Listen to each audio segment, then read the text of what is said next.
Welcome to Man Does Tech, where I solve the problems you didn't even know you had. You start by locking down your account.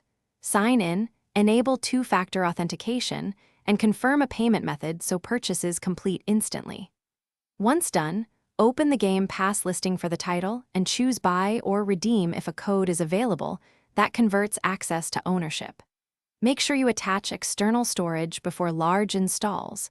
It speeds transfers and gives you a place to export local files. These steps ensure you're converting a subscription license into permanent ownership and protecting game data.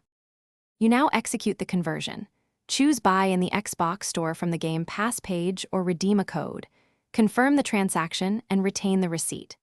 After purchasing, install the game to your preferred drive. External drives make future console moves simpler. Make sure cloud saves are synced. Then export a local save copy to external storage where available, because cloud saves prevent data loss but local backups let you restore quickly across consoles. Also, check regional storefront rules that might affect ownership. Finish by verifying ownership in your Microsoft order history and saving the receipt. This proves purchase if discrepancies arise. Make sure your console is linked to the same account and enable license syncing so the system recognizes purchased titles. For long-term safety, keep external backups of saved data and consider an alternate payment method on file for re-downloads.